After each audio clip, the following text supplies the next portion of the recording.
복원공주의 부마를 김영근의 아들 김병조로 정하였으니 해당 관청으로 하여금 거행토록 하고 봉작은 창령위로 하도록 하라. 순조 30년 1830년 3월 28일 조선왕조 실록이다. 복원공주는 효명세자의 친동생으로 1818년생, 당시 나이가 13살. 만으로는 음력 11월생이라 12살이 채 안 된 나이였다. 조선의 법전 경국대전에 나오는 혼인 정령은 세는 나이로 남자 15살 이상, 여자 14살 이상이었지만 11살에서 13살 사이에 이루어지는 조혼이 적지 않았다. 금원은 복원공주보다 1살 위였다. 복원공주의 부마 제간택이 있었던 3월 10일, 금원은 남장을 하고 제천으로 가는 길 위에 있었고 삼간택이 이루어졌을 무렵엔 금강산을 밟고 있었다. 14살에 남장을 하고 집을 나서 길 위에 있었다. 그런 내 뜻을 결정한 것은 정첨윤의 말에 있었다. 척단 촌장. 촌보다 10배가 긴 척도 짧을 때가 있고 척보다 10배나 짧은 촌도 길 때가 있다. 남장 여인으로 떠난 여행길이 내게 무엇을 가져다 줄지는 아무도 모르는 일. 그러니 떠나볼 밖에. 증점도 그러하지 않았는가. 스승 공자가 무엇을 하고 싶냐고 묻자 세속의 일 다 잊고 기수에서 목욕하고 무의 대 아래서 바람을 쏘며 시를 읊조리며 돌아오겠노라고. 아직 비녀를 꽂지 않았으니 증점을 본받겠다고 하면 성인도 마땅히 동의하시리라. 내금강과 외금강을 구경하고 바다로 뻗은 금강산 줄기에서 금원은 출발 전에 했던 생각을 곱씹었다. 눈앞에 금강산을 닮은 바다 해금강이 있다. 백구야 날지 마라. 내가 너의 벗이 될지 어찌아느냐. 송강 정철이 내가 너의 벗이라는 가사를 지은 곳이다.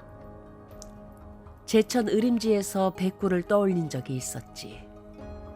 한 달도 채 안 지난 일이 어느새 까마득한 옛일처럼 기억되었다.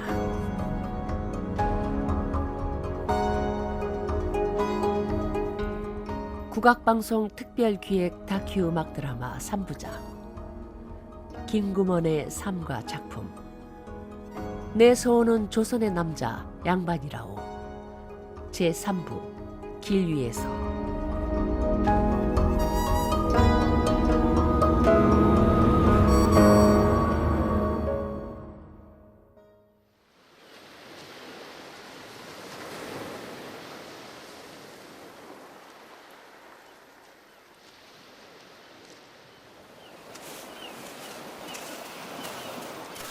이야, 모래밭이 정말 깨끗한데요? 도련님, 여기가 거기 맞죠? 송강 정철 선생이 자기를 보고 놀라서 날아가는 갈매기 보며 백구야 나지 마라, 내가 네 벗이 될지 어찌아느냐, 갈매기 보고 친구하자고 했다는 여기가 거기죠?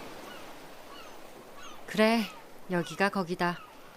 송강이 백구 얘기를 하기 전에 앞에서 그런 얘기를 하지. 어찌 내금강 산중 경치만 보겠느냐. 이젠 동해로 가자꾸나. 지금 내 맘이 꼭 그렇다. 그날로부터 자그마치 250년이 흘렀는데도 송강의 시는 여전히 전해지는데 내가 지은 시는 저 모래밭에 쓴 것처럼 바닷물에 씻겨나가 흔적도 남지 않겠지. 참으로 부질없는 인생이구나. 내 인생은 그래도 모래밭에 시를 써야 하는 거냔 말이다.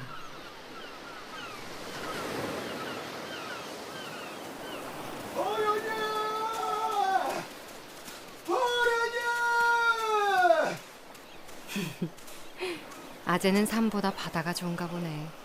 하긴 원주에서 산만 보고 살던 아재가 바다를 보더니 나이를 잊은 게야. 그럴만도 한 게 바다가 진기한 풍경일 줄은 알았지만 와서 직접 보니 정말 상상 이상 새로운 풍경이야. 사공이 가겠답니다. 배를 구했으니 저쪽으로 가셔서 배에 오르시죠. 거시기 총석정까지 데려다 준다 그러네요. 어여 가시죠, 도련님. 근데 총석정엔 뭘 보러 가는 거래요? 글쎄, 뭐 또 돌멩이 아니겠냐? 울 대련님 좋아하는 돌멩이? 돌멩이? 돌멩이 보러 배까지 타고 가요? 호호, 이상하네. 백골을 아는데 총석정을 모른다고? 송강이 백골을 부르고 나서 총석정에 관한 시도 남겼는데 그 옛날 중국의 명장이 만든 작품인가? 조화를 부리는 귀신의 도끼로 다듬었는가? 저 용면으로 된 돌기둥은 무엇을 본떠 만든 것인고? 근데 백구는 알고 총석정은 모른단 말이야? 자상한 공부를 징검다리처럼 띄엄띄엄 하는 모양이야. 무튼 아재 말대로 돌멩이 보러 가는 건 맞아. 도련님 말씀 들어보니 이번엔 돌멩이가 아니네요.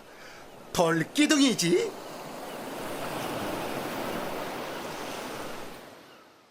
동해안에는 관동 팔경이라고 불리는 8군데 명승지가 있다.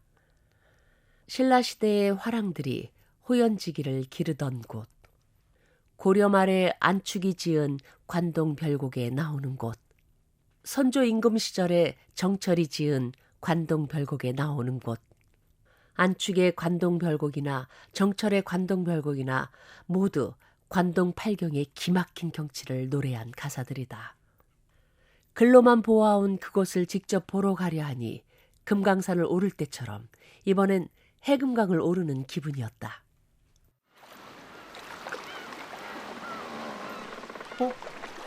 도련님, 저거 좀 봐요. 아니, 바다에도 동굴이 있나 봐요. 금강산이 물에 잠겨 해금강이라더니 진짠가 보네. 바다에 동굴도 있고. 이복의 사공, 설마 이 배가 저 안으로 들어가는 건 아니겠지? 자네 그런 못 쓰네. 이렇게 보는 것만으로도 충분하니 그냥 지나치게나, 알았지? 일로와. 어떤가? 내 말대로 할 거지? 자넨 얼굴이 그래 보여. 착해 보여. 그러니 자네라도 그냥 지나칠 거라고 말해주게나. 응? 아이고, 난 동굴은 속이 시커먼 마누라 같아서 싫다고, 알았지? 저 동굴 안쪽 맨 끝을 보면 벽에 무늬가 있는데 그 무늬가 꼭 스님들이 입은 가사의 금난 같다고 해서 적을 이름을 금난이라 지었대. 고려 말에 안축이 써놓은 글에 보면 나와. 그러니 동굴 안쪽 끝까지 가야지. 가서 보고 가야지. 파랑새가 날아온다는 전설도 있던데 진짜 파랑새가 있을까? 아이고 누워라. 도련님 어서 나가자 해요. 이런 것만 들어오면 난 죽을 것처럼 숨이 막히니까 어서요.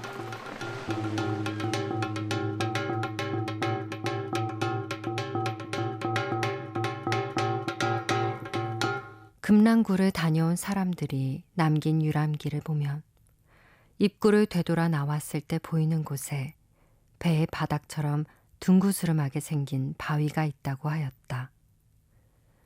그래서 본 대로였다.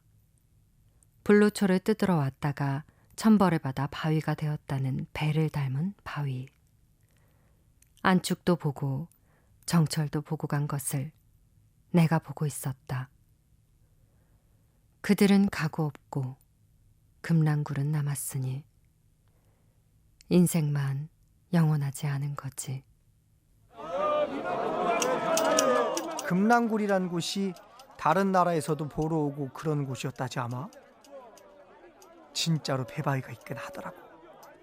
불로초인지는 모르겠지만 동굴 입구에도 풀들도 있고 동굴 아래를 쳐다보며 자라나는 풀들을 보니까 야, 이 쟤들은 뿌리가 하늘로 향해 있겠구나 싶어 신기하더라고. 만약에 저 풀을 뜯어먹고 죽지 않는다면 난 먹을까? 안 먹을까? 혼자 고민도 좀 했었지. 그렇게 딴 생각 좀 하다 보니 어이쿠, 이 총석정이란 데가 나왔는데 첫인상이 딱 그랬어. 금강산을 번쩍 들어 바다에 던졌구나. 글쎄, 금강산에서 봤던 그 기암 절벽들이 바닷속에 서 있더라고. 이 돌들이 총총 모여서 총석이라고 하더니 바닷속에 대나무가 한 10,000그루는 빽빽하게 서 있는 것 같더라니까. 무튼 100,000,000억 개의 바위들을 내가 봤지. 내 나이 14살에 금원이랑 같이 배를 타고 그 바닷속에 우뚝 서 있는 돌무더기 사이를 왔다 갔다 하는데 선계가 있다면 이런 곳이 아닐까 싶었지. 참, 그나저나 그게 벌써 20년 전 일이라니 세월 참 유수하 같구나. 금강에 12,000 봉우리를 만들고도 여력이 남아 이곳에 놀이 삼아 석벽을 만들었구나. 금원은 호동설악기에 이렇게 남겼다. 금강산을 빚은 신이 놀이 삼아 빚어낸 돌들이 총석이라고.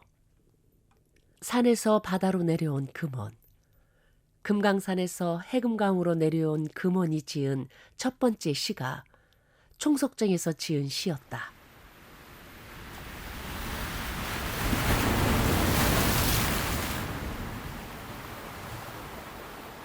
송강은 총석을 보고 옥황상제가 지내는 배곡루 기둥 같다고 하였다. 그 옛날 중국의 명인이 만든 작품인지 귀신이 도끼로 조화를 부린 것인지 궁금타하였지. 나 또한 송강의 마음에서 한치도 벗어나지 않고 똑 같았다. 푸른빛 나는 창옥이 빼곡하게 높이 솟아 물속에서 하늘을 받치고 있구나. 여선모가 난 10,000,000 개의 기둥은 신이 도끼로 정성을 다해 빚은 솜씨로고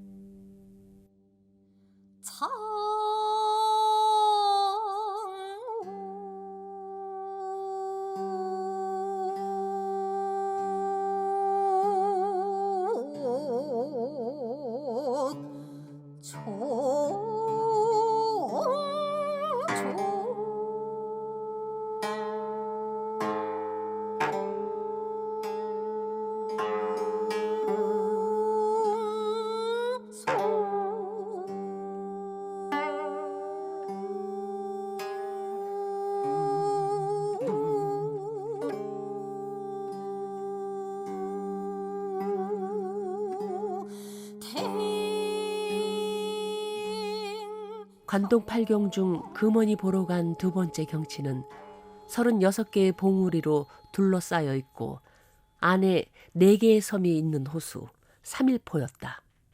고성으로 삼일포를 찾아가니 남쪽 봉우리 벼랑에 영랑도 남석행이라고 쓴 붉은 글씨가 또렷이 남아 있었다. 글을 쓴 사선은 어디로 갔는가? 사흘을 머문 뒤에 또 어디로 갔을까? 선유담, 영양호, 청간정, 만경대 몇 군데나 더 찾아가서 놀았을까? 송강이 관동별곡에 남겨놓은 삼일포 별곡이다. 신라시대 때 영랑, 술랑, 안상, 남석의 신선이 사흘을 머물고 간 곳이라서 정자 이름은 사선정. 호수 이름은 삼일포가 되었다는 곳이 금원의 다음 여정지였다.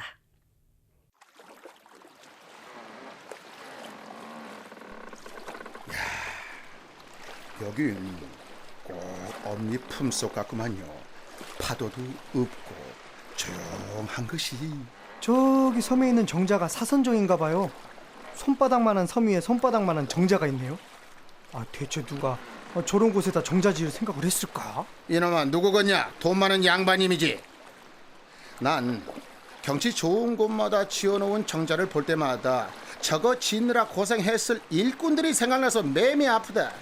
누군 고생하고 누군 호강하고 이 세상은 돈 많은 양반님들 살기 좋은 세상이지 우리 같은 놈들에겐 지옥이다 지옥. 암만 지옥이지.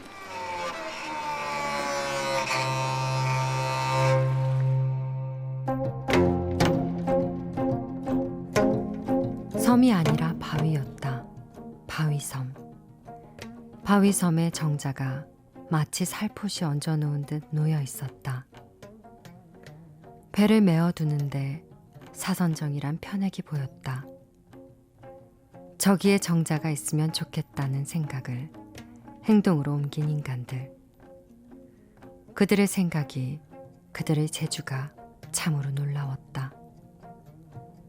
오직 아름다운 풍광을 보기 위해서 호수 한가운데 바위섬의 정자를 올려놓은 인간들이 겸재가 그린 신묘년 풍악 도첩 속 사선정보다 작아 보였다. 그러니 더 놀라지 않았겠는가. 이 작은 바위섬에서 1500년을 무탈하게 서 있었다는 사실에 3일포는 바다를 품으라는 곳이 아닌 듯하였다.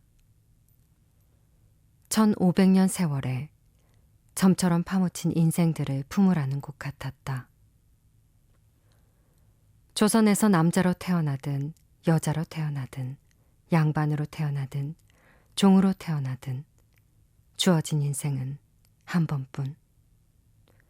이곳에 사선정을 세운 이도 100년을 채우지 못하고 떠났으리라. 사선정은 1326년 고려 충수광 시절에 세워졌다. 겸재가 그린 사선정은 1711년 신묘년에 그려진 사선정이다. 금원은 겸재가 그린 사선정 복사본을 갖고 있었다. 중국이 아닌 조선을 그리기 시작한 겸재와 단원의 산수화는 폭포수처럼 떨어져 아래로 흐르기 시작.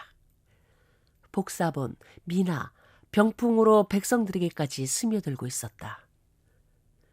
그림 속으로 들어가 살아있는 풍광을 바라보던 금원에게 그림에서는 보지 못한 해당화가 보였다. 명사십리가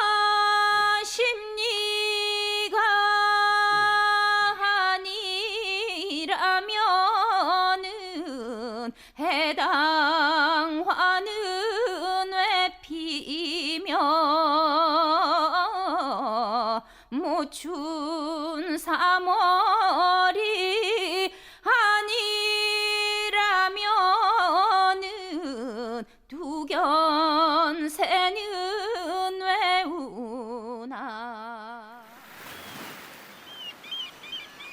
아무렴 그렇지 그러고 말고 인생사 일장 춘몽 봄날의 꾸는 한바탕 꿈이로고. 근데 도련님, 해당화는 꽃 이름이고 근데 명사심리는 뭘 보고 명사심리라고 하는 거래요? 지금 아재가 밟고 있는 모래를 보고 명사라고 그러지. 밟으면 사각사각 소리를 낸다고. 파도에 쓸릴 때 나는 소리가 심리 밖까지 퍼진다고 해서 모래가 운다고 명사심리라고 하지. 아니, 모래가 도련님처럼 고와서 명사가 아니고 모래가 운다는 뜻이라고요? 네 말도 틀린 말은 아니야. 200년 전에 서산대사가 지은 시가 있어. 바로 여기, 지금 우리가 가고 있는 모래밭에서. 금강산의 구름이 명사심리에 비 되어 내리고 해당화마저 지고 나니 길 위에는 우리 서너 명뿐이로다. 아마 서산대사도 우리처럼 길동무가 한 서너 명쯤은 되었나 봐. 그러면은 도련님도 한숨 남기셔야죠. 근데 모래밭이라서 종이를 꺼내기는 그렇고 우리 도련님은 똑똑하니 그냥 읊으세요. 종이에 쓰는 건 외웠다가 나중에 쓰시고.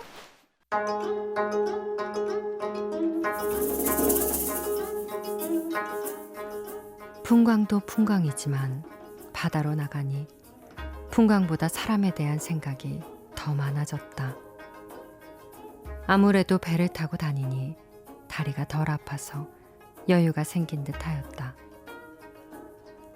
지금은 가구 없는 사람들이 다녀간 흔적에 발자취를 더하다 보니 대구 쪽 붙어 있어온 자연에 비해 100년을 살지 못하는 인생은 초라해 보였고, 어차피 인생이란 누가 보든 안 보든 모래밭에 뿌리 내리고 꽃을 피우는 해당화 같은 존재가 아닐까 싶었다.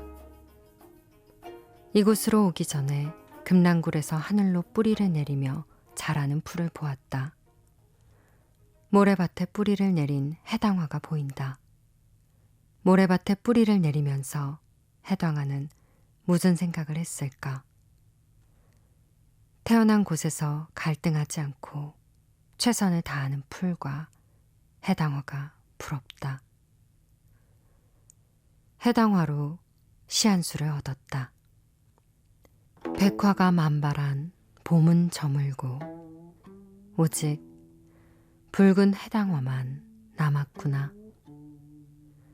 해당화마저 지고 나면 봄날은 아무것도 남지 않으리.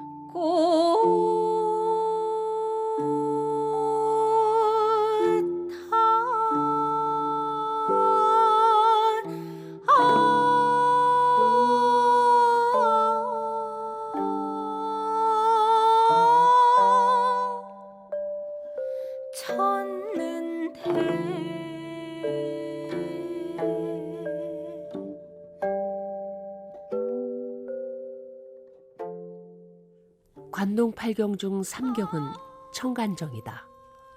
단원도 겸제도 다녀간 청간정이다. 설악산 물줄기가 내려와 동해와 만나는 곳에 세워진 청간정에서 보는 월출과 일출은 장엄하다, 장관이다. 금원은 월출을 보고자 달이 떠오를 때까지 정자에서 기다렸다.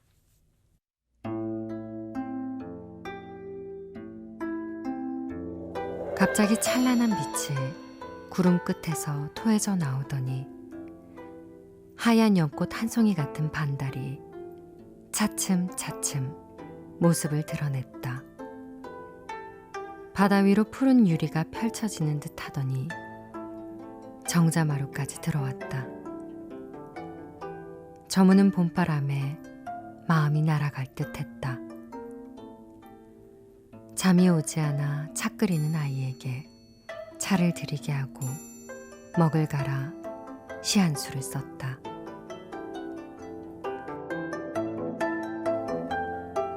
저녁 구름가로 보이는 푸른 하늘이 신비롭구나. 천지 만물이 하늘이 열릴 때처럼 새롭도다. 눈치 빠른 어린 종은 차를 끓이려 솔숲 사이로 비치는 조각달빛 아래서 물을 깃는다.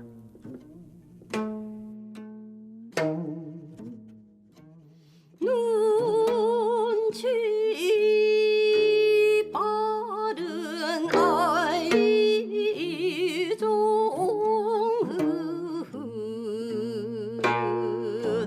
차를 다리려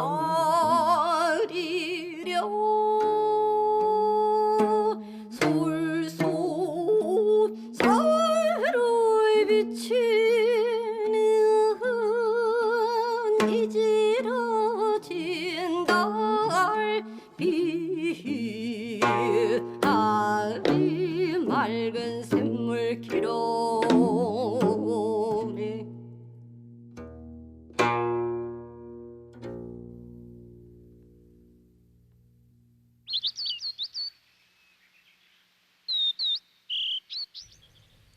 창으로 햇살이 비추고 새들이 울어 잠에서 깨어났다. 구름이 거친 바다는 끝이 보이지 않았다. 창의 일속이 떠올랐다. 큰 바다에 던져진 한 알의 좁쌀. 얼마나 미미한 존재인가. 처음으로 사방이 꽉 막혀 답답했던 마음방에 창문이 하나 생겼다. 조선에서 사대부로 태어나지 않은 게 뭐 그리 큰일이겠는가. 조선에서 여자로 태어난 것이 뭐 그리 대단한 일이겠는가. 마음이 동해 일출을 본 듯 속이 환해졌다.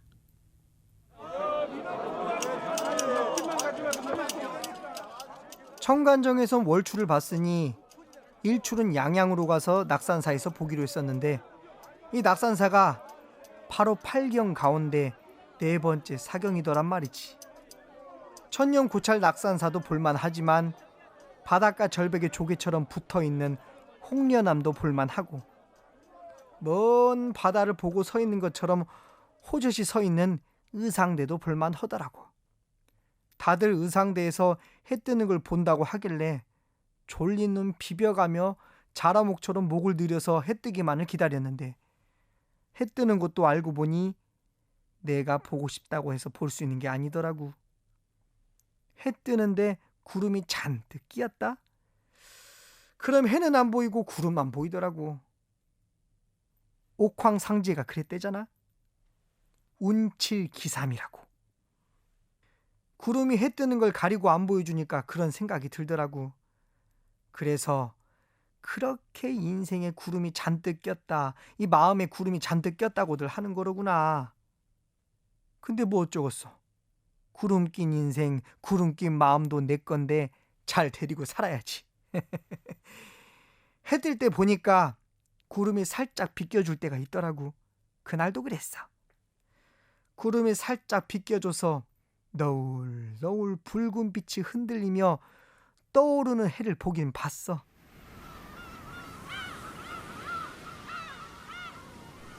예, 자상아, 지금 해가 뜬 거냐 안 뜬 거냐? 뜨려면은 아직 먼 것이냐 아니면은 뜨고 있는 중이라고 하더냐? 조금 뜬 것 같아요. 구름 때문에 안 보여서 그렇지. 저게 해로구나. 해가 붉은 비단 옷을 입고 너울너울 춤추는 것 같지 않아요? 도대체 해는 얼마나 먼 곳에 있는 걸까요? 해는 정말 먼 곳에 있다는 것 같던데. 주역에 보면 하늘이 끊임없이 움직인다는 말이 나오잖아. 그거 사실 아니래. 하늘이 움직이는 게 아니라 이 땅이 움직이는 거래. 놀랍지 않아? 지금 우리가 움직이고 있다는 게? 에이, 도련님, 땅이 움직이면 우리가 어떻게 서 있어요? 달하고 해가 움직이는 거지. 아니야. 홍대용도 그랬고 이익도 그랬고 박지원도 열하일기에서 그랬어. 그러니까 지금 떠오르는 해는 해가 움직여서 떠오르는 게 아니라 우리가 한 바퀴 돌아왔기 때문에 떠오른 것처럼 보인다는 거지. 에휴, 도련님은 어쩌자고 그리 청명하게 태어나서 고생을 하는지 보는 사람 마음이 짠해요. 아니면은 사대부 양반집 대리님으로 태어나시든가 하시지. 그랬으면은 정승판서짜리 따놓은 당선인데 실로 정말 딱해. 금원은 그날 붉은 거울 하나가 호련히 바닷속으로부터 불쑥 솟아올랐다고 동해 일출을 그려놓았다. 그 붉은 거울을 금원은 또 물레방아를 돌리는 바퀴 같다고 하였다. 얼마 지나지 않아 흐린 구름 기운을 뚫고 둥근 바퀴가 빠르게 솟아오르니 나도 모르게 깜짝 놀라 미친 듯 기뻐하며 펄쩍펄쩍 뛰었다. 일출을 본 날에 금원이 남긴 시다.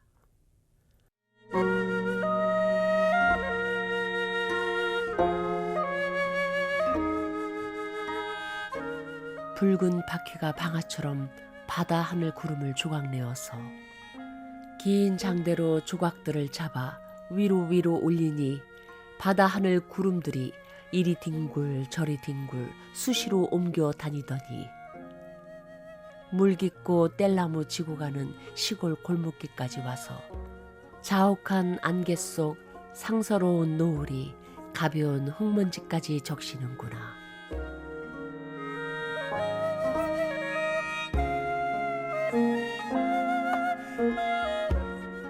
노을 속에 떠오른 붉은 해는 시골 마을 골목길까지도 구석구석 비추는 상서로운 존재, 은혜로운 존재였다.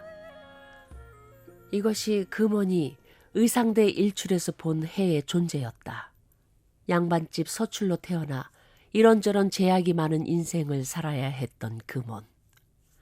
그녀에게 필요한 존재는 보잘것없는 시골 골목길 흙먼지까지도 적셔주는 태양 같은 존재가 아니었을까.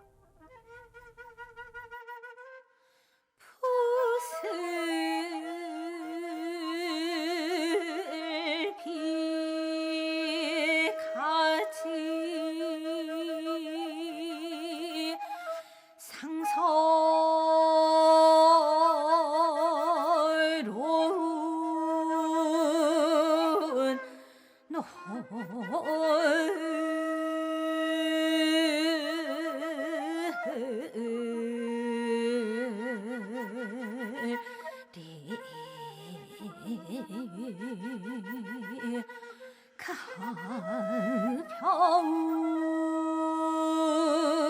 먼지 적시네.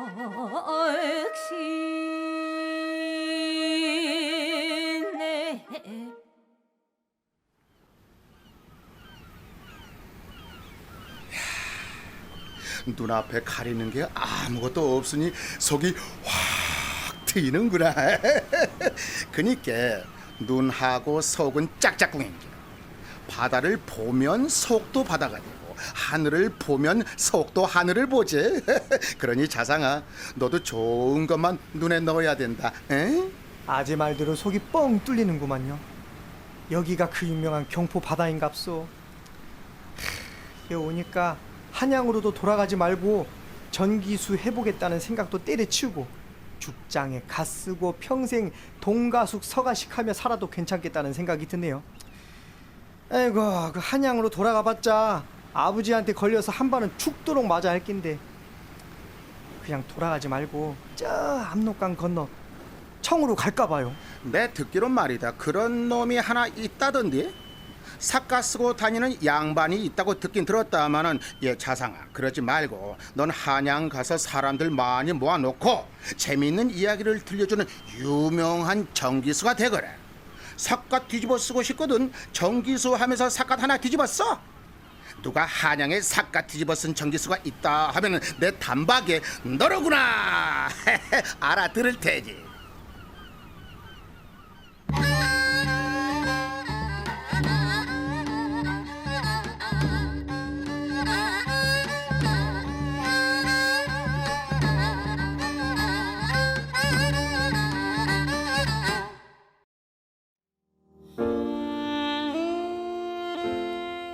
산과 바다는 어느 곳이나 그렇지만 특히 경포 바다는 누구에게나 자신을 돌아보게 할 것 같았다.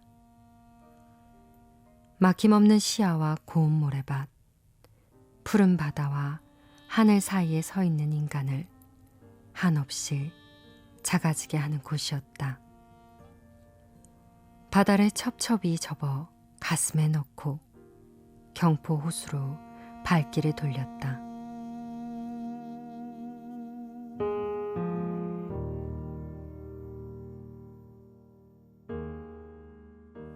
조용하구나. 넓고 아늑하구나. 이곳보다 아름다운 경치가 또 어디 있을꼬. 송강의 관동별곡에서 읽은 그대로였다. 호수는 경포라는 이름 그대로 깨끗이 닦은 거울 같았고 물속 모래알까지 헤아릴 수 있을 정도로 맑았다. 키 큰 소나무에 가지를 늘어뜨린 버드나무, 깨꼬리와 붉은 해당화. 그런 곳이 8경 중 5번째로 찾은 경포대였다. 관동별곡에서 송강이 그랬지. 강릉읍에는 충신과 효자, 열렬을 상준 정문이 동네마다 널려 있다고. 그래서 집집마다 벼슬을 줄만 하다는 요순 시절의 동네 같다고. 관동별국에서 본 송강의 글이 사실인지 강릉읍에도 들어가 보았다. 송강이 적어놓은 대로 강릉읍은 비옥가봉, 집집마다 덕행을 쌓은 인물이 많은 동네. 송강의 말은 사실이었다.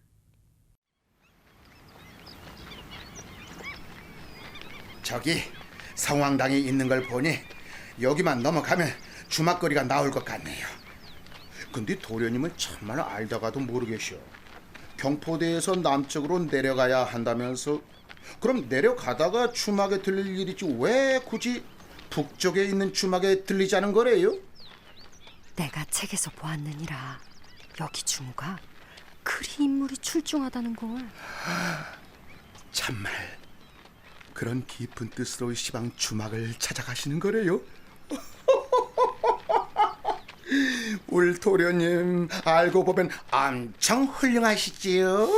그 책에 등장한 주모면 지금 한 200살은 좋게 넘지 않았을까요? 아재. 도련님! 아이, 깜짝이야.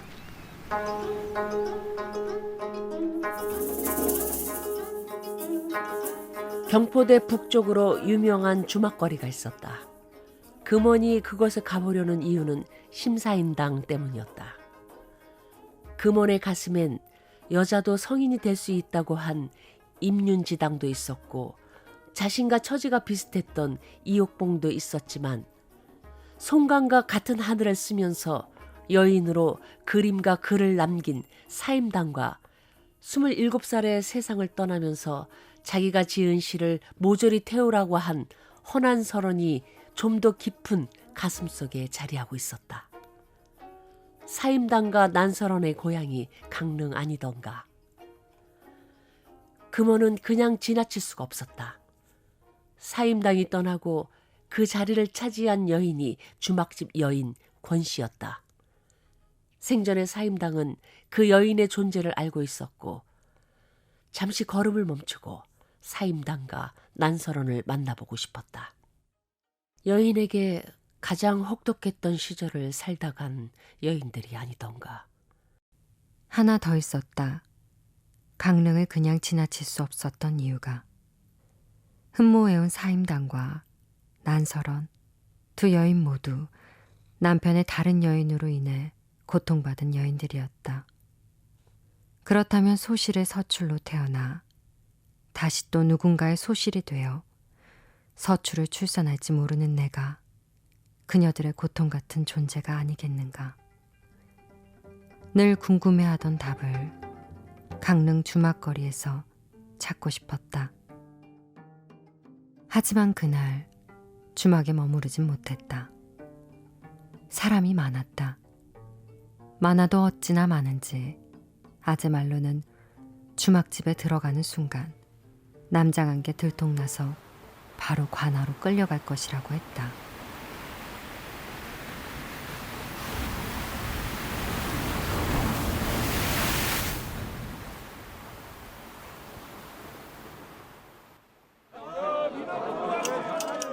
관동 8경을 1개의 군에서 1개의 경치로 공평하게 나눠준 임금이 장희빈과 인현왕후 사이를 왔다리 갔다리 했던 숙종임금이었다네.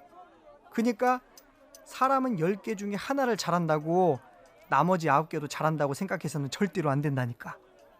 경치는 골고루 나눠주면서 왜 정은 그리 흘리고 다녀서 300년 후에도 아마 유명할걸?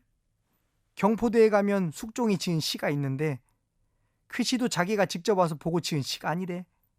홍도야, 김홍도야, 가서 볼만한 풍경 좀 그려와 보거라. 명을 내리고는 김홍도가 그려온 그림을 보고 지은 시라고 하더라고. 참, 근데 꼭 경포대를 와보고 지은 시 같아.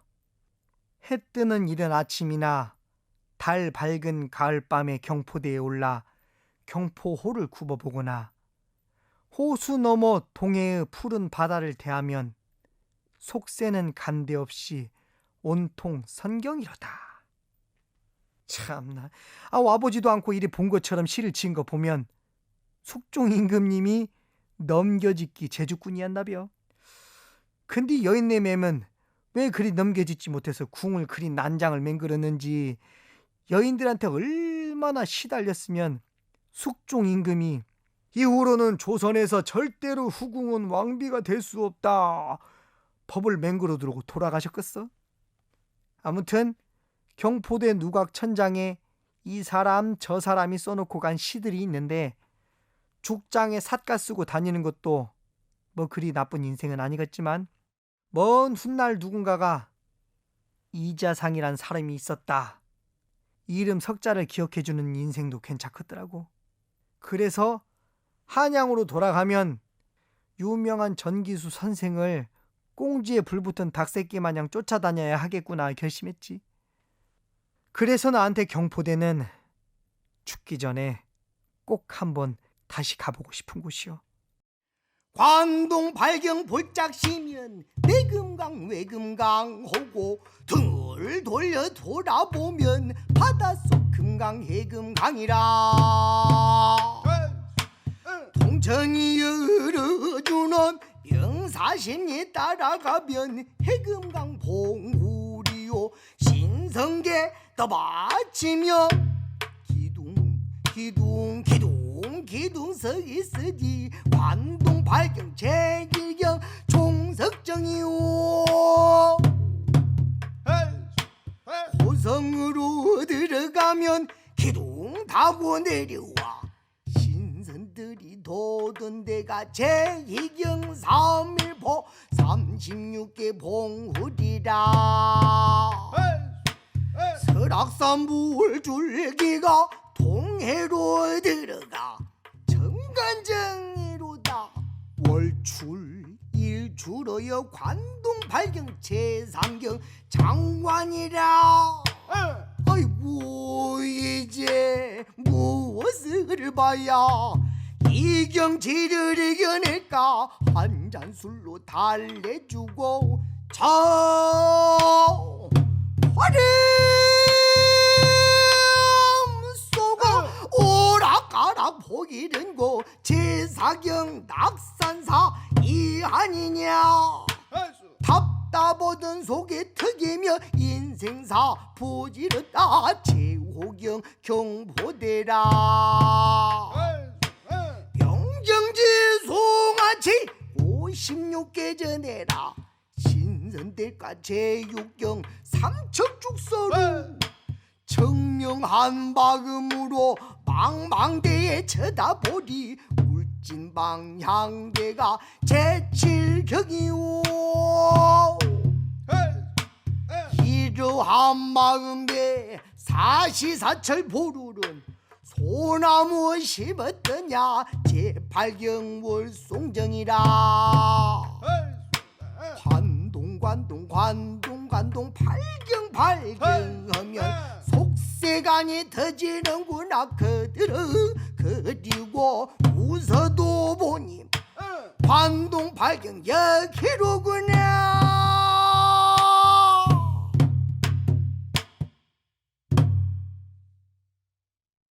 다음 여정은 울진 망향대였다. 역시 관동 8경 중 한 곳이다. 강릉 경포도에서 출발 울진 망향대까지 가는 길은 생각의 길이었다. 정기수는 이후 한양으로 돌아가서 걸어야 할 인생길을 상상하며 걸었고 길동아제는 지금 자신이 왜 이토록 걷고 또 걷는지를 생각하며 걸었고 금호는 이후에 다른 이름으로 살아가게 될 인생을 꺼내 이쪽 저쪽 톡톡 두들겨 보며 걸었다. 아이고 힘도 들고 좋기도 하고 그러네. 망망한 바다를 바라보는 정자라. 그래서 이름을 망향대라고 했다는데 이야 참 누군지 이름 한번 정말 잘 지은 것 같아요. 정말 망망대해만 보이네요. 아무것도 안 보이는 것이 꼭 제 인생 같아요. 장자도 그랬고 다산도 그랬지. 망향지탄이라고. 바다를 바라보면 내 부족한 점을 탄식하게 된다고. 그러면은 죄인들을 옥에 가두지 말고 바다가 보이는 정자에 가두면 하나같이 훌륭한 인물이 되겠구만요. 네? 바다를 바라보면은 내 부족한 점을 알게 된다. 하, 좋다. 좋아. 그나저나 자상아, 우리가 제천을 출발해서 지금까지 오른 정자가 몇 군데나 될 것 같으냐? 글쎄요. 왜 갑자기 그게 궁금하셔요? 돌멩이 아니면 물, 물 아니면 정자, 요즘은 정자 아니면 바다, 거기다가 가끔 쳐다보는 먼 산까지 내가 사람인지 산과 바다로 쏘다니는 짐승인지 모르겠어서 하는 말이다. 근데 도련님은 왜 이런 것들이 좋아요? 떠들썩한 시장 장터가 사람 냄새도 나고 더 좋지 않나? 요산요수라는 말이 있어, 아재. 공자님이 그러셨지. 지혜로운 자는 물을 좋아하고 어진 자는 산을 좋아한다고. 그러니 공자님 말씀을 따라야 하는 선비들이 산수를 즐겨 찾는 거야. 맹자님은 또 등태산이 소천하라고 했어. 태산에 올라가면 천하가 조그맣게 보인다고 했지. 바다를 본 사람은 어지간한 큰 강물엔 놀라지 않아. 그래서 견문을 넓혀야 눈과 귀가 열린다고 말씀하셨지, 성인들이. 그러니까 지금 제가 하는 게 요산요수라는 말씀이시죠? 헌디 그러면 산도 별로 안 좋아하고 물도 별로 안 좋아하는 사람은 지혜롭지도 않고 어질지도 않은 사람이라요. 어찌 된다요? 길동 아재의 흰 소리를 들으며 바다를 바라보는데 파도의 섬이 흔들리는 듯했다. 양호의 파도라는 말을 책에서 읽을 땐 실감이 나지 않더니 눈으로 직접 보니까 바로 저런 파도를 두고 양호의 파도라고 하는 거로구나 싶었다. 장사배가 미친 파도와 성남 물결 사이로 보였다, 안 보였다 하는데 그 위태로움에 그만 나도 모르게 소리를 지르고 말았다.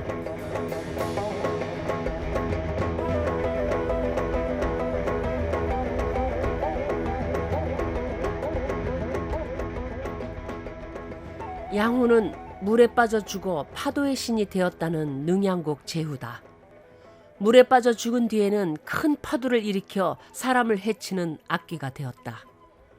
금원은 책에서 무심히 읽었던 양후의 파도를 실감하며 망양대를 뒤로하고 관동 팔경 중 또 다른 하나 월송정을 보기 위해 평해로 향했다. 내게는 월송정을 그린 그림이 있다. 하나는 겸재 그림, 하나는 단원 그림이었다. 둘 다 월송정이 오른쪽에 있는데 그림 속 풍광이 다르다. 그림을 그린 장소가 달라서인지 아니면 같은 장소에서 눈에 넣은 풍광이 달랐던 까닭인지 꼭 한번 확인해 보고 싶었다. 월송정을 그린 탓인지 겸재 그림엔 소나무가 많고 단원 그림엔 소나무가 절반이고 나머지가 바다다. 월송정을 오른쪽 아래에 두고 겸재와 단원이 그림을 그린 곳은 어딜까?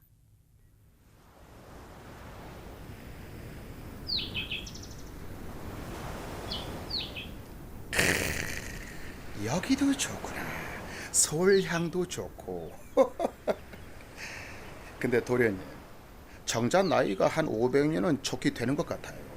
월성정도 고려시대에 지은 곳이라면서요. 중간에 한번 중건이 되긴 했어요. 연산군 때 한 번. 앞으로 몇 년이나 쭉 건재하게 전해질까? 한 500년? 1000년? 한 500년 후에도 월송정은 그대로 있었으면 좋겠네요. 그때 제가 환생해서 다시 찾아와도 오늘을 기억 못하겠죠, 아재? 난 환생할 생각이 눈꼽만큼도 없다만 차상이 넌 환생한다면 뭘로 환생하고 싶으냐? 아니 그야 양반이죠. 과거 시험 보고 싶으면 과거 시험 보고, 하기 싫으면 안 해도 되고, 유람 가고 싶으면 유람 가고, 할 수 있는 게 좀 많아요. 옆에서 보면 그렇지도 않더라. 뭘 해도 유학자로서 흠잡히지 않아야 하는 삶도 만만한 삶은 아니야. 늘 반듯하게 산다는 게 어디 쉬운 일이더냐. 월송정에 올랐다. 날이 청명하였다.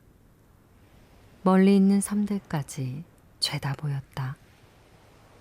하지만 날이 아무리 청명한들 바다와 하늘이 맞닿은 곳까진 볼 수 없겠지. 그조차 못하는 인생은 가련했다. 망향정에서 파도를 보고 월성정에서 소나무와 바다의 끝을 본 금호는 관동팔경 중 마지막 남은 죽서루를 보기 위해 삼척으로 갔다.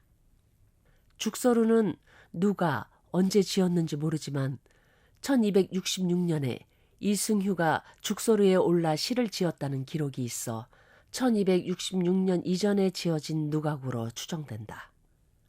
자연석 위에 그대로 올려 지은 누각이라 다리 기둥 길이가 저마다 다 다르다. 그 자연스러움이 보기 편한 누각에서 금호는 돌아가는 길을 잊어버렸노라 호동설악기에 남겼다.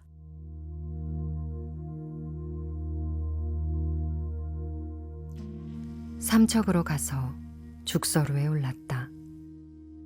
50천이 흐르는 물이 멀리 태백산을 감싸돌며 동해로 흘러든다. 천지조화가 하나하나 몹시 기이하여 아름다운 경치에 취하다 보니 돌아가는 것마저 잊었다. 신기한 새들이 쌍쌍이 나는데 대부분이 이름을 알 수 없었다. 아름다운 곳의 금수라 그런지 평범해 보이지 않았다.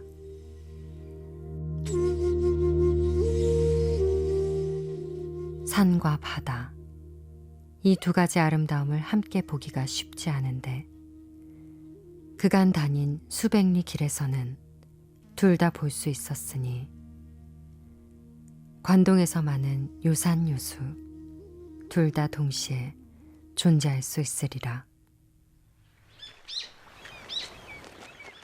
그러고 보니 경치 좋은 곳에 지어놓은 정자에는 문이 없구나. 아, 추운 겨울에도 사방이 트인 곳에서 저 바다를 보라는 뜻이겠지? 마음문도 그리 활짝 열어놓고 살아야 하나 봐요. 그래야 세상이 보이고 세상을 보며 살 수 있으니까. 정자는 사람들 마음의 문을 활짝 열어주는 곳 같아요. 이 좋은 것을 왜 여인들에게는 허락하지 않는단 말이냐. 사대부들만 즐기라 하고 여인들은 또 왜 허락을 구하지 않는단 말이냐. 눈으로 보면서도. 알시고? 아니 왜 도련님이 여인들 걱정을 하세요? 이제 그만 돌아가실 걱정이나 하세요. 누가 돌아간단 말이냐? 뭐래요? 제천만 가는 줄 알았더니 제천에서 금강산으로 내빼시질 않나. 바다에 빠진 금강산을 보여준다고 해서 덥석 미끼를 물었다가 지금 관동팔경 죄다 빼뱅 돌고 드디어 마지막 죽설에 올랐는디. 도련님, 절도 여기서 죽상을 만드시면 그건 아니죠, 그죠? 아재. 왜요? 왜 또 그렇게 불려요? 왜요? 아재, 난 아재하고는 달라. 아재는 맘만 먹으면 얼마든지 다시 떠나올 수 있지만 난 이제 돌아가면 관 속에 누워서나 나올 수 있을 거야. 어? 지금 또 이 말씀 하시려고 그러죠?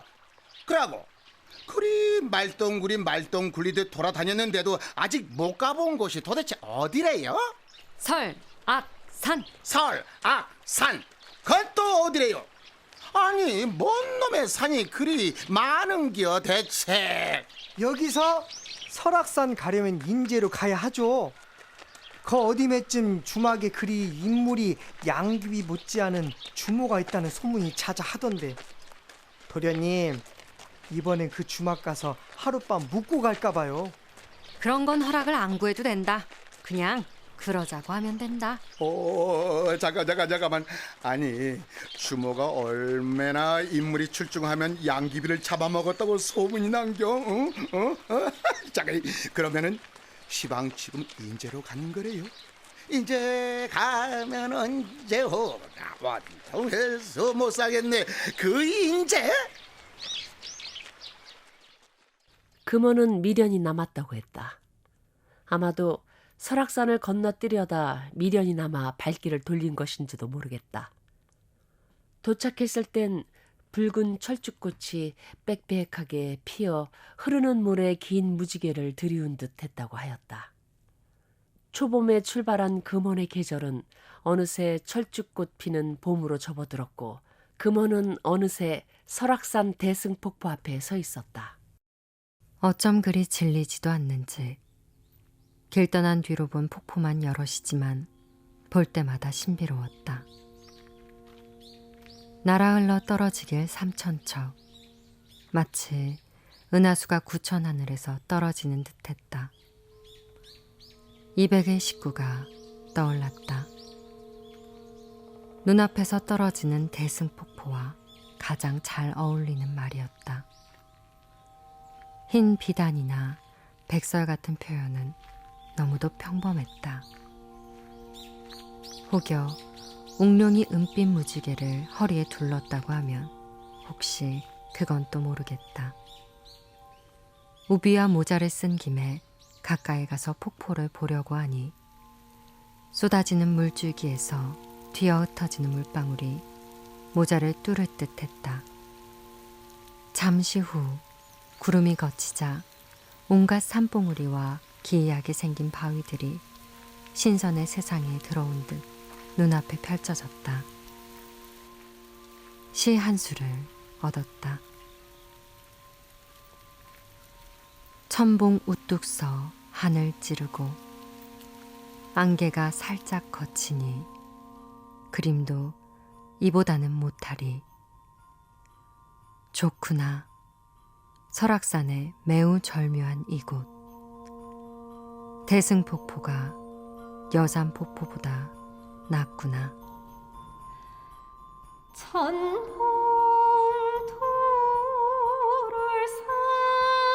삽천여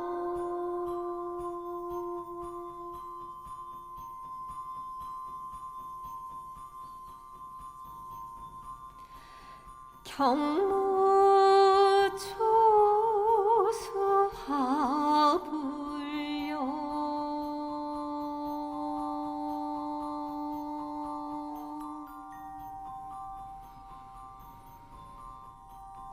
오실설산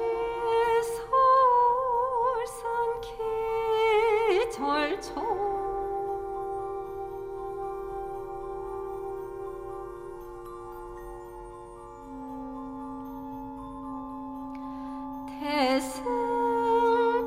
대승폭포 승광명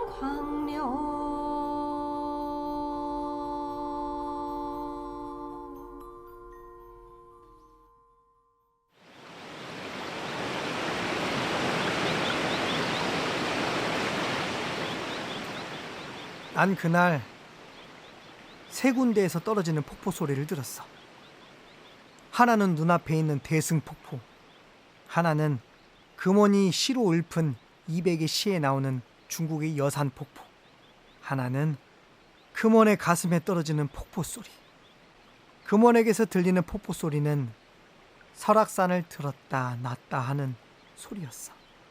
대승폭포를 보는 순간 200의 망여산 폭포를 생각해내는 금원을 보는데 저 조그만한 가슴엔 대체 몇 척짜리 폭포가 떨어지고 있을까 싶더라고. 난 금원이 200의 식구를 꺼내 놓았을 때라야 대승폭포와 여산폭포가 비슷하게 생겼구나 눈치를 챘단 말이지. 만약에 금원이 양반집 도련님으로 태어났다면 어찌 됐을까. 그때 잠시 그런 생각했었지. 어쩜 조선의 희망이었던 효명세자를 보필할 수 있는 명신이 되지 않았을까. 그래서 그냥 아깝더라고. 학식도 높고 덕망도 있고 무엇보다 남장을 하고 나와 세상과 맞대면하는 그 배짱이 어찌나 마음에 들던지 남달라 보이고.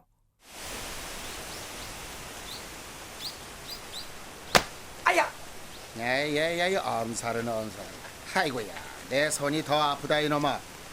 왜 이리 머리가 돌멩이처럼 단단한겨? 그나저나 아까부터 뭘 그리 생각을 하는겨? 왜? 집에 갈 생각을 하니까 아주 끔찍하냐? 그래서 겁나서 그런 얼굴로 멍 때리는겨? 아이고 그럴 리가요. 스승으로 모실 분도 정해놨겠다. 이 말본새, 이 받쳐주는 외모에 뭔 얘기를 해도 jet나게 하는 이 총명하고 명석한 머리를 가진 제가 겁나긴 뭐가 겁난다고 그러세요. 돈 많이 벌어서 집에 들어가면은 엄니 아버지가 아이고 차상아 왜 이제 왔느냐 암행어사 반기실걸요. 내 생각에도 그렇다.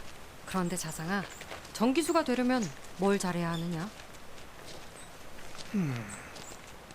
침묵을 잘해야죠. 심청이와 신봉사가 만날 때, 이몽룡이 춘향의 옷고름을 풀 때, 홍계월이 여자라는 사실이 들통나기 직전, 이런 순간에 침묵을 잘해야죠. 그럼 사람들이 막 고구마도 던지고 돈도 던지면서 빨리 얘기해달라고 조르거든요. 그래서 전기수는 읽는 것만 잘해도 안 돼요. 조기처럼 입을 꽉 다무는 것, 이것도 잘해야 해요. 어허, 침묵이라. 자상이는 사람들 마음을 들었다 놨다 하는 기막힌 정기수가 될 것 같아. 자, 그러면은 이제 자상이는 한양으로, 도련님은 원주로 구름 타고 다니는 선호공처럼 쌩하니 날아가셔야 하겠죠. 왜? 또 왜 답이 금방 안 나오고 기래요? 도련님 말씀 없으신 거 보니까 집으로 가시는 게 아닌 것 같은데요. 그럴 리가. 아니다, 절대 아니다. 잠시 딴 생각을 하시는 게지. 제천부터 단양 팔경에 내금강 외금강에 관동 팔경, 거기다 설악산까지 산이면 산 물이면 물 싹 다 구경 끝냈는데 갈 데가 어디가 남았더란 말이냐. 남았지. 아주 큰데. 아주 큰데? 아니, 바다보다 더 큰 데가 있대요. 어디? 거가 어디래요? 경성, 조선의 서울. 예? 여서 원주가 코앞인데 원주 제끼고 한양으로 가신다고라. 산도 받고 바다도 받잖아. 그러니까 이제 조선 팔도에서 가장 큰 도읍, 조선에서 가장 화려하고 번화한 곳도 봐야지. 안 그래, 아재? 아 맞다, 그 경성에서 양귀비 뺨치는 그 이제 그만해라 이놈아. 아재는 니놈 뺨치는 게 더 좋다 이놈아. 그리고 도련님은 산구경 물구경 실컷 하셨으면 됐지, 이번엔 뭔 놈의 한양 타령이래요. 왜? 과거 시험은 못 봐도 과거 시험장은 구경 한번 하시게요. 갑시다.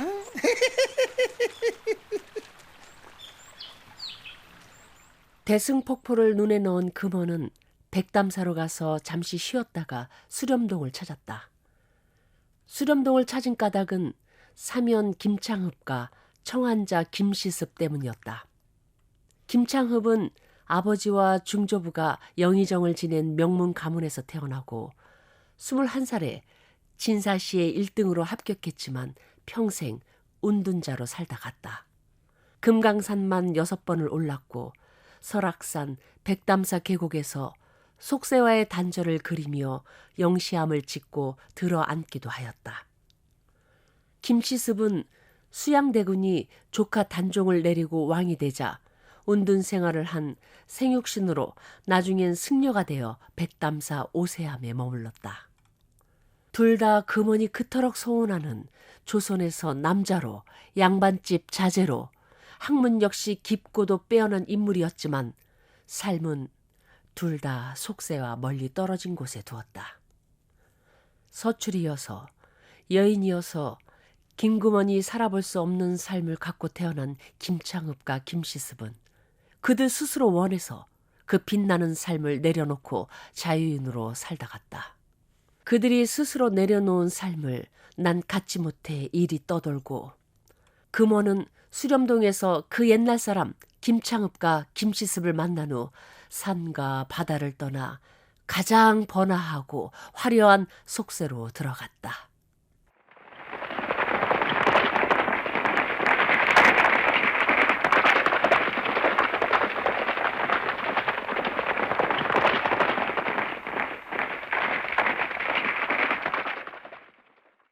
한양이었다. 조선의 서울, 한양. 금강산, 동해처럼 가보지 못한 세상. 가보고 싶은 세상이었다. 그동안 한양에 대해 가졌던 막연한 생각들이 이제 곧 분명해지리라. 단양 팔경, 금강산, 관동 팔경을 눈에 넣고 이제 한양까지 볼 수 있다니 살짝 흥분되었다. 한가롭기가 부평초라 멀리까지 유람하였다. 산에 오르고 바다에 간 날이 많아 쉰 날이 없었지. 하지만 돌아가고 싶은 마음 달래서 되돌릴 수 없는 길을 가니 조만간 한양 풍광도 걷어들이겠구나. 저 멀리 보이는 한양을 바라보는 내 마음이었다.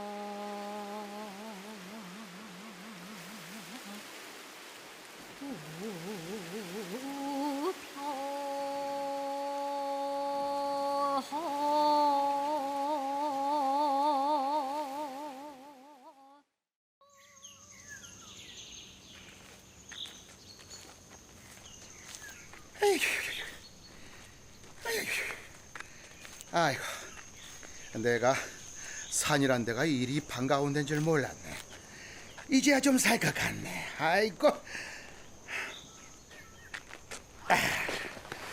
도련님, 내 한양이 이리 정신이 없는 데인 줄 처음 알았네요.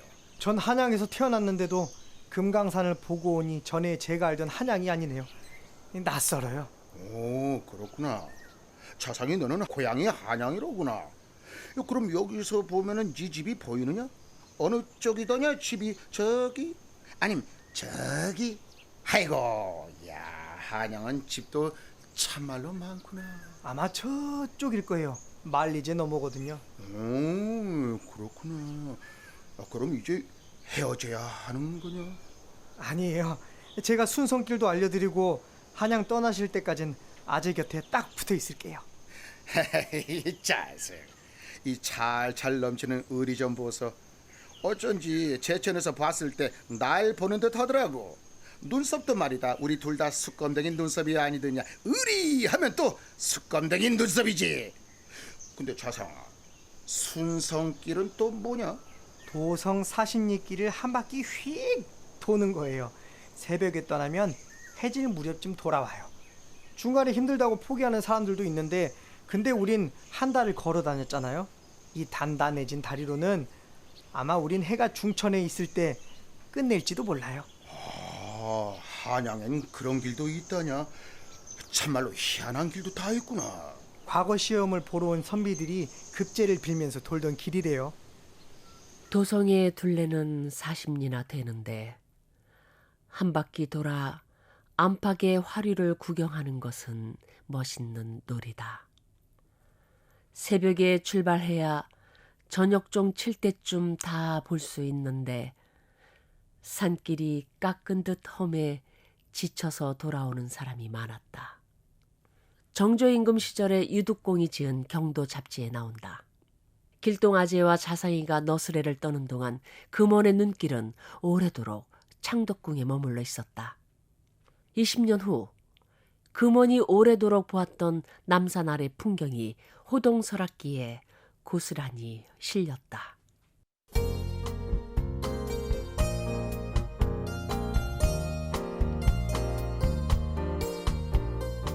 남산에 올라 대궐을 내려다보니 용루, 봉각에 상서로운 기운이 가득하다. 성실을 내려다보니 채색 담장과 성곽귀에 아름다운 기운이 가득하다. 부자들의 크고 좋은 기와집들이 서로 이어져 있고 깃발 꽂은 술집들이 골목마다 마주하고 있다. 붉은 수레바퀴, 푸른 말발굽, 길 인도하는 소리가 동서로 달리며 시끄럽고 번화한 서울 거리에서 부귀를 다투어 자랑한다. 백마를 타고 채찍을 휘두르는 한량들은 삼삼오오 의기투합하여 청로주점에서 서로 만나니 진실로 태평의 기상이다. 시골에서 나고 자라 스스로 안목이 좁은 것을 비웃었으나 성내를 두루 돌아보고는 비로소 가슴이 탁 터지는 것을 느꼈다. 한양을 보고 나서야 비로소 가슴이 탁 터졌다. 시골에서 나고 자라 스스로 안목이 좁은 것을 비웃었다. 14살 금원이 한양을 찾은 이유였다. 남산에서 한양 도성안을 눈에 꽉 채운 금원은 이자상이 안내하는 순성길을 따라 창의문을 지났고 창의문을 지나 세검정, 탕춘대를 지나간 금원은 삼계동으로 가서 김상서의 별장을 둘러본 후 다음 날 동성 밖으로 나가서 정자와 누대를 보았다. 그리고 정릉에서 왕십리로, 왕십리에서 숭례문으로 내려와 관우사당, 관악묘로 들어갔다.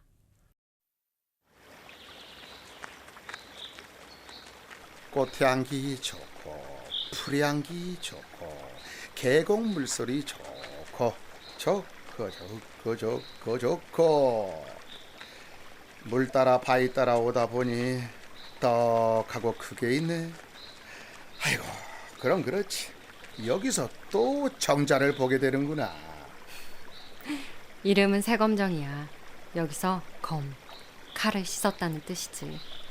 옛날에 광해군을 끌어내리고 인조를 왕위에 올린 이들이 여기서 반정 모의를 하고 칼을 씻었다는 곳인데 내가 본 적이 없으니 믿거나 말거나. 하지만 세검정, 편의 글자가 아주 힘차 보이지 않아? 칼 씻은 곳 맞을 것 같아. 기운이 아주 몇백 년은 끄떡없을 것 같은 글씨네. 저도 소문만 들었어요. 장마철만 되면 도성 사람들이 물 구경하러 몰려드는 것이라고. 응, 맞아. 정조 임금님은 도성의 팔경으로 장마철에 세검정 폭포를 골랐어. 예? 도성 안에도 팔경이 있어라? 아이고, 도련님, 만약에 여기서 도련님이 내 한양도성 안 팔경도 보고 가야 쓰겄다라고 하신다면은 아마도 도련님은 제가 여기 이 세검정에서 칼날을 씻는 걸 보시게 될 겁니다요. 아재, 흰소리 그만 마시고 여기 잘 봐두셔요. 세검정으로 물 구경 가자, 다산 선생이 이러면서 물 구경을 안 가겠다는 친구들에게 술을 10병씩 내놓으라고 한 곳입니다.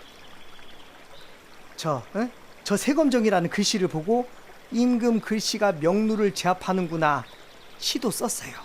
흔히 금강산 헐송루 같은 곳입니다. 저도 와보고 싶었던 곳이에요. 근데 한양에서 살 때는 와보지 못하다가 도련님을 만나 이렇게 오게 되네요. 참, 그 무슨 인연인지 모르겠어요. 그게 다 봄에 가출한 인연으로 만난 것이 아니더냐. 너나 나나. 꽃도 이제 고칠 테니 나 또한 돌아갈 때가 아닌가 싶구나. 세검정은 도성과 가까워 임금들도 자주 찾았다. 정조 임금이 세검정에서 지은 시가 있다. 세검정 물줄기가 온 산을 울리니 사랑스럽다고.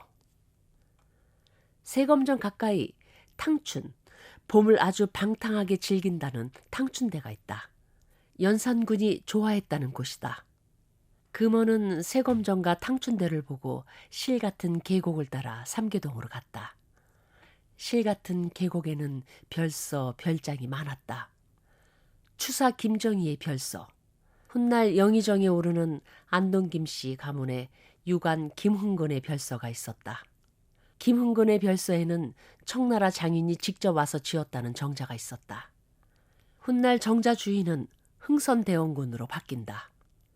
흥선대원군 마음에 김흥근의 별서가 아주 쏙 마음에 든 탓이다. 흥선대원군의 호가 석파, 정자는 석파정이란 새 이름을 얻게 된다. 그 많은 별서들 앞에서 금원이 발길을 멈춘 곳은 왜 하필 김흥근의 별서였을까? 그곳에서 금원은 괴로운 심사를 씻어냈노라 시로 남겼다. 백화가 만발한 아침에 작은 누각 화나고 남학신 소리는 날개 단 듯 가볍다. 마음속 번뇌 꺼내어 다 씻어내니 안개 자욱한 산에서도 끝없이 편안하다. 갖가지 꽃 피고 아침 기운 더하니 작은 누각이 환하고 낮은 남학신 발랑발랑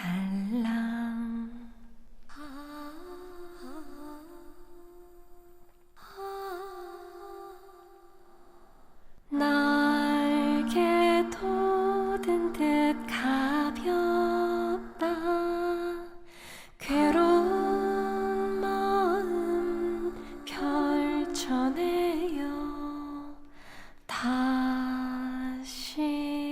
서내니 온 산에 가득한 안개 의지 없어라.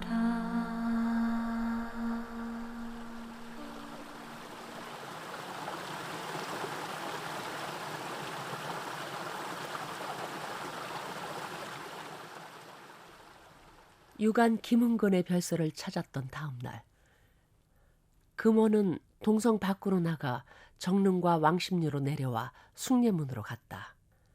숭례문 밖에는 금원이 한양에서 마지막으로 찾은 곳이 있었으니 바로 관우사당. 남쪽에 있어 남묘라고 불리던 남관 왕묘였다. 한양엔 3대 시장 있지 않아? 남대문 밖 칠패장, 종로 시전, 배옥의장. 시장은 또 얼마나 크게 열리고, 근데 남대문 밖으로 나간 금원이 찾아간 곳이 칠패장이 아니라 관우님을 모신 사당이라니.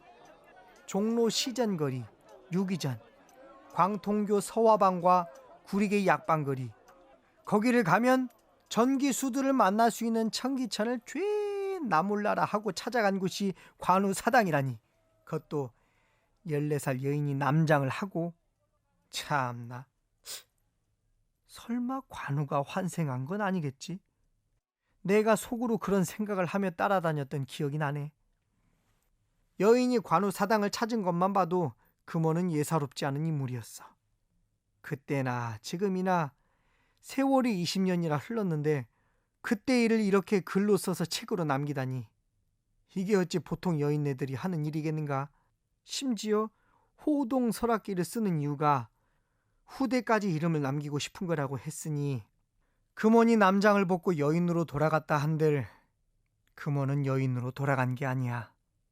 한 인간으로 돌아간 거지. 내 생각은 그렇다고.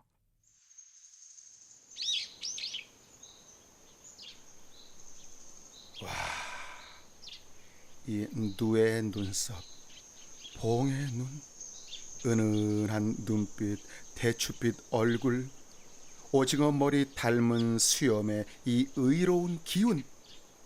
도련님, 그러니까 이분이 임진왜란 때 번개와 바람으로 왜구를 쫓아버렸다는 그 유명한 관우님이죠. 아이고, 우리 도련님 신랑감으로 딱이 아니고, 그러니까 그게 아재한텐 나 말고 도련님이 또 있나 봐. 그러면요 있지요. 지 맴속에 도련님 똑 닮은 도련님이 한 분 더 있죠. 전 오늘 결정했어요. 제가 전기수로 청계천에서 첫 번째로 읽을 책이요, 울 관우님이 나오는 삼국지 연의를 꼭 읽을래요. 그 전에 원주로 기별을 넣거라. 그럼 내가 뭔 수를 써서라도 도련님하고 같이 보러 올 테니. 에이, 그게 되겠어요? 안 되면 되게끔 하는 게 관우 형님 아니더냐? 임진왜란 이후 관우는 조선 백성들의 든든한 뒷배였다. 나라를 구해주는 수호신이자 호열자 같은 괴지를 다스리는 신이었고, 가뭄과 홍수를 해결해주는 하느님이었다. 금호는 술과 과일을 바치고 두 손을 맞잡고 4번 절을 하고 돌아섰다. 금호는 무엇을 염원했을까? 삼계동 유관 김은근의 별서에서 마음속 번뇌를 모조리 꺼내 씻었던 금원이 관우사당으로 오기 전에 왕십리를 굽어보며 지은 시가 있다. 봄비와 봄바람은 잠시도 쉬지 않고 어느덧 봄날은 물처럼 흘러가네. 눈 들어 바라보면 어찌 내 땅 아닌 곳이 있으리. 부평초처럼 떠돌다 이르는 곳 모두 고향이리라.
제천 의림지를 시작으로 단양 8경, 금강산 12,000봉, 관동 8경, 설악산, 조선의 서울 한양을 둘러본 금원에게서 나온 마지막 시는 잠시도 쉬지 않는 자연의 이치, 물소리에 흘러가는 봄날 같은 덧없는 인생, 조선에 내 땅 아닌 곳이 없다는 탁 트인 시선, 부평초처럼 떠돌다 멈추는 곳이 고향이라는 메인 곳 없는 마음, 하나같이 사방이 탁 트인 정자를 닮은 시였다.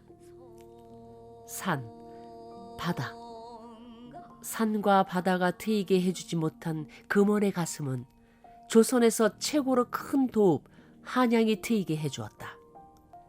사방이 트인 가슴으로 금원은 남장 여인에서 여인으로 돌아갔다.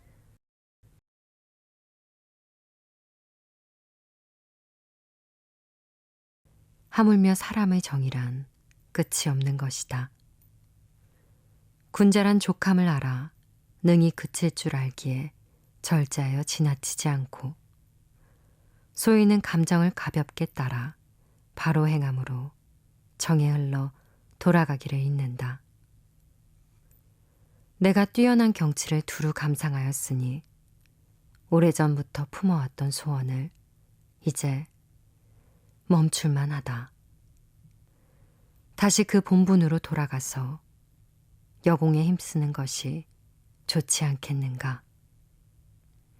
난 입고 있던 남자 옷을 미련 없이 벗었다. 하지만 여전히 난 머리를 올리지 않은 여자였다.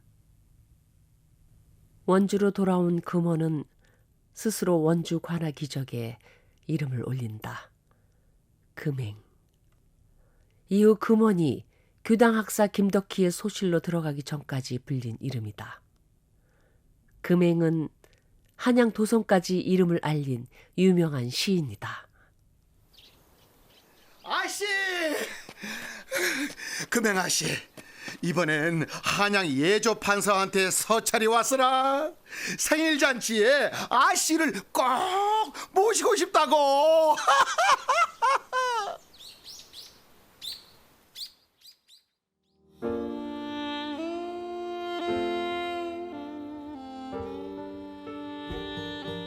지나간 일도 스쳐 지나가면 눈 깜짝할 사이에 한바탕 꿈이니,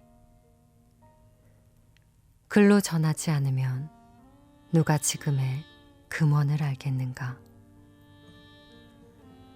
마침내 한 번 웃고 붓을 잡아 나의 삶과 여행을 기록하니 말하고 싶은 1000가지 중에서 10이나 하나 정도 말했을 것이다.